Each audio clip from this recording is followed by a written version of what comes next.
friends, Chris back again, and today I'm going to be reviewing Altered from 2006.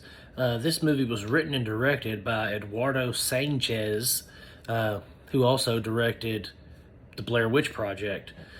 It's basically a movie, it's an alien abduction movie. It's about these four friends who get abducted by aliens, and then 15 years later they capture an alien and they hold him overnight, and his alien buddies say, "Hey bro, we ain't gonna let you take our homie," and so they have to fight for their lives throughout the night against not only the aliens but each other in some instances. We have some pretty good performances, and the thing is, this is more of like an independent film.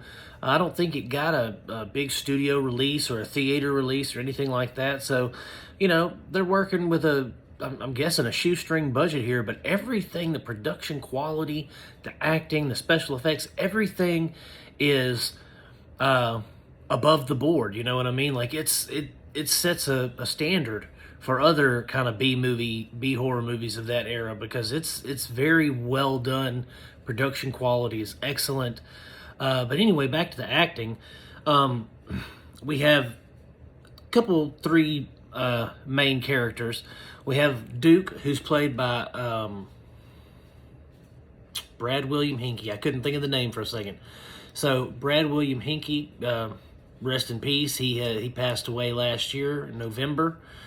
But he plays the character Duke in this, and to me, Duke looks like a Wish Danny McBride.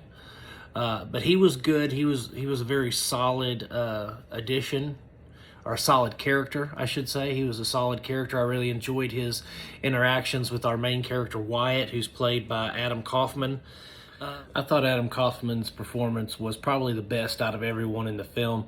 His facial expressions, his body language, the way he delivered his lines, everything was really, really like top shelf by him. Really, he was trying.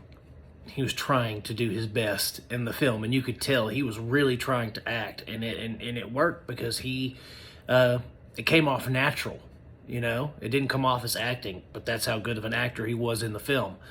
But we don't really know a whole lot about what happened with these friends and the aliens 15 years ago. That's never really explained.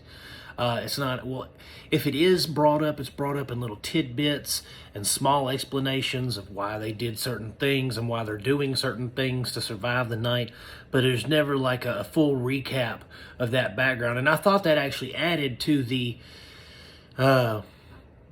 overall film. I think it added a little something extra, because it kept you guessing. It's like, man, what happened with these people so long ago, and they keep mentioning a friend that gets killed, or that was killed back then, and it's just, you want to know more about this backstory, but you're so wrapped up in the story that's being conveyed on the screen, and it's just like a double whammy. It's such a good movie, and for being so low budget and so independent, if you will, it has amazing production quality.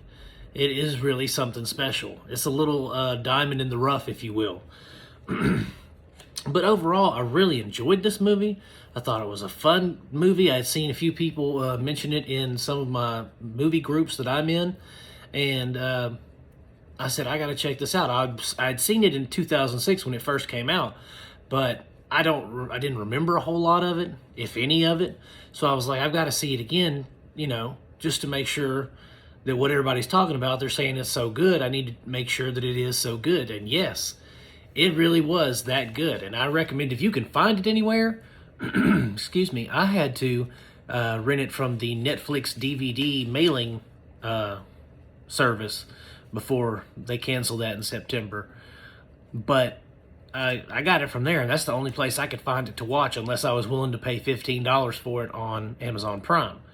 But it was great, and you should find it. You should watch it, and then come back and thank me, because it is one of the coolest little sci-fi movies I've ever seen, and especially B sci-fi movies. It's probably the best B sci-fi movie I've seen in probably 10 or 15 years. It was that good.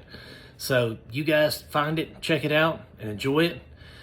If you want to get connected with more Cinema Dolce 56 content, go to Facebook, click that little magnifying glass up there, and look up the Cinema Dolce group and on their little search thing. And, you know, participate in some discussions, write some reviews, read some reviews. You know, just have a good time. Everybody's welcome. And as always, if you keep watching them, guys, I'll keep making them. I love you. God bless.